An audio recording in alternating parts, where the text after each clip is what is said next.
হয়েছে, নিশ্ছিদ্র দুর্গ বানিয়ে ফেলা হয়েছে আরজিকরকে। অন্তত যেন গতকালের ঘটনা আবার না ঘটে সেদিকে মাথায় রেখে বা সে কথা মাথায় রেখে এদিকে সিবিআই এর মতো তদন্ত করছে।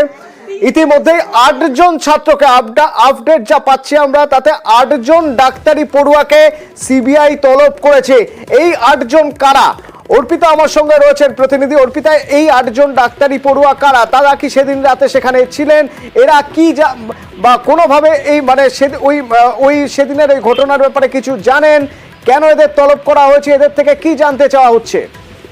দেখো, সিবিআই সূত্র থেকে খবর যে এই আরজিকরের যে ঘটনার অর্থাৎ ধর্ষণ এবং খুনের যে ঘটনা ছাত্রীকে, সেই ঘটনায় মোট 8 জন পড়ুয়াকে আজকে তলব করা হয়েছে সিজিও কমপ্লেক্সে।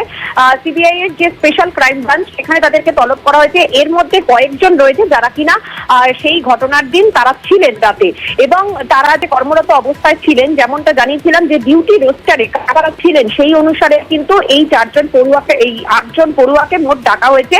তার মধ্যে কয়েকজন পড়ুয়া ঘটনার দিন রাত্রেবেলাতে ছিলেন। তাদের কি ভূমিকা, সঞ্জয় রায়কে কেউ দেখেছে কিনা ওই ঘটনাস্থলে ঢুকতে বা বেরোতে, সেই বিষয়গুলো কিন্তু জানার চেষ্টা করা হচ্ছে। শুধুমাত্র তাই নয়, ওই ছাত্রী যেহেতু তিনি 4 জনের সাথে ডিনার করেছিলেন এবং তারপরে তিনি শুতে গিয়েছিলেন, ফলে সেই সমস্ত দিক থেকে খতিয়ে দেখার জন্য এবং বয়ান রেকর্ড করার জন্য মোট 8 ছাত্রকে আরজিকরের পড়ুয়া চিকিৎসককে আজকে তলব করলো সিবিআই।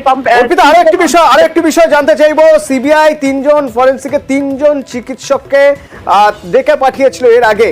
এই 3 জন চিকিৎসকের থেকে কি জানতে চেয়েছে সিবিআই এর গোয়েন্দারা?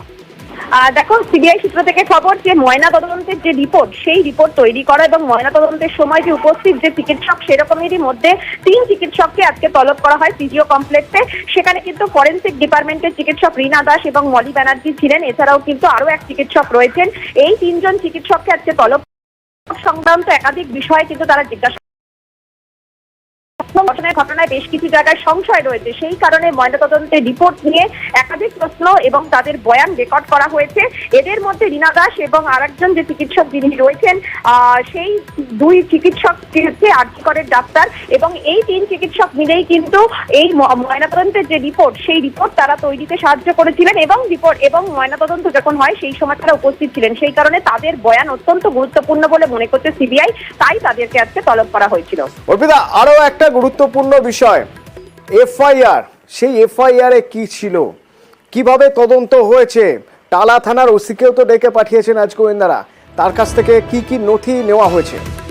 দেখো, টালা থানার ওসি অভিজিৎ মন্ডল, তাকে আজকে তলব করে সিবিআই এর আধিকারিকরা, এবং কিছুক্ষণ আগেই তিনি আজকে এসেছেন সিজিও কমপ্লেক্সে। মূলত ঘটনার দিন এই শুধুমাত্র অস্বাভাবিক মৃত্যুর মামলা কেন খুনের মামলা কেন রুজু হয়নি এবং কিভাবে সেই কমপ্লেন লেখা হয়েছিল, সেই বিষয়টা তারা কিন্তু জানতে চায় এবং তারও বয়ান আজকে রেকর্ড করবে সিবিআই আধিকারিকরা। পাশাপাশি গতকাল যে ঘটনা, যেখানে কিনা আরজি করে সিবিআই বেরোনোর পরেই কিছুক্ষণের মধ্যেই সেখানে হামলা চালানো হয়, ঠিক কি ঘটনা ঘটেছিল, কি পরিস্থিতি হয়েছিল, এই সংক্রান্ত বিষয় জানতে চায় সিবিআই আধিকারিকরা। সেই কারণে আজকে নথি এবং তথ্য নিয়ে আসতে বলা হয়।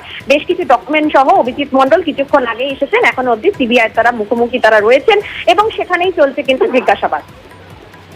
ধন্যবাদ।